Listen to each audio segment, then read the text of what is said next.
My name is Valerie Haney, and I was in the Sea organization for 22 years. I was born into Scientology. My parents both worked for the church, for the Sea organization. There was no like outside schooling, outside life, outside friends, outside anything. You're completely shut out from the world. And yeah, that's the definition of a cult. It's definitely all of that. Valerie's memories shine a light on life within Scientology. When she was just 6, she was made to work.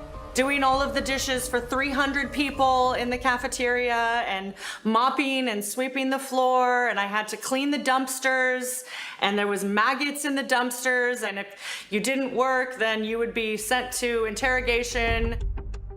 If hard labour seems cruel for children so young, the multi-life contracts they were made to sign for almost everything are insane.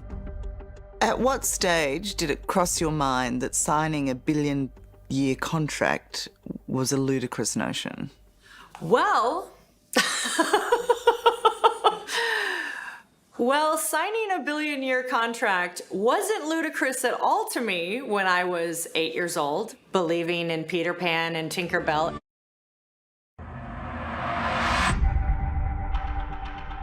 It was about a month after I first got to Gold. Dave told me that the work that I had at Flag was dilettante compared to Gold, and that I was living like a fairyland at Flag, and I'm gonna learn how the real work is done at Gold and how really rough Gold is and how you need to toughen up. My immediate impression when I first got to Gold was that everyone that worked there was not happy and that they were frightened.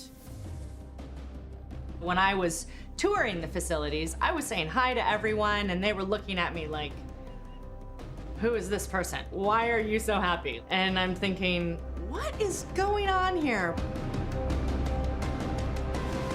Even as an adult, Valerie was unaware she was living in a parallel universe. Overworked, underpaid, and denied the freedom to even leave.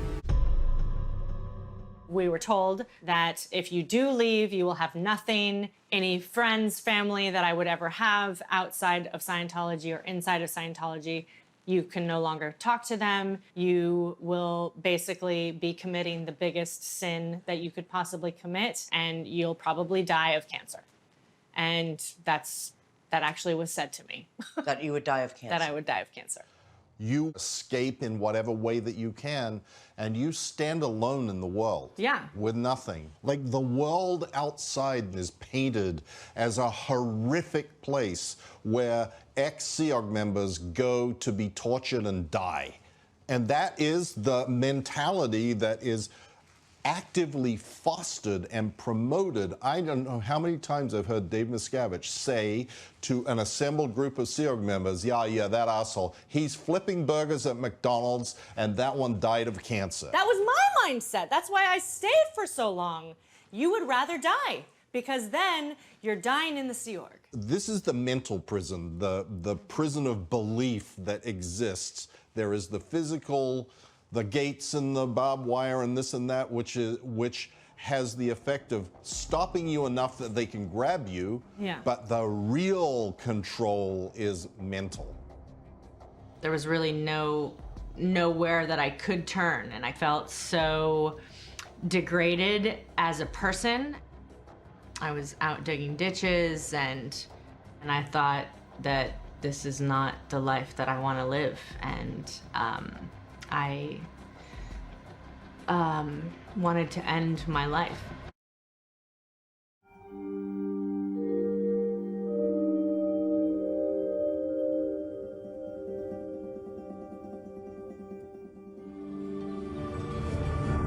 Productions is part of the Church of Scientology International. We produce all the audiovisual used throughout the church. Films, documentaries, public service announcements.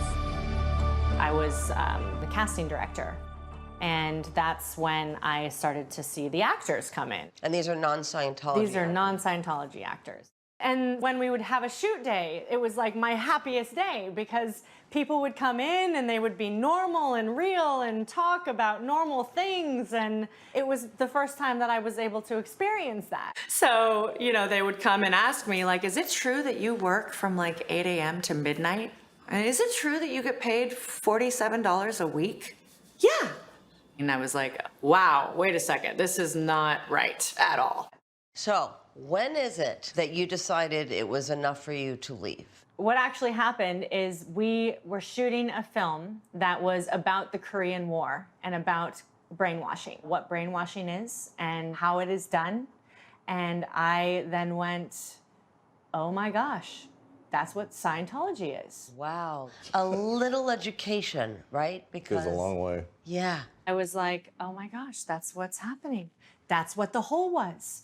That's what's happening. And I was like, I have to go.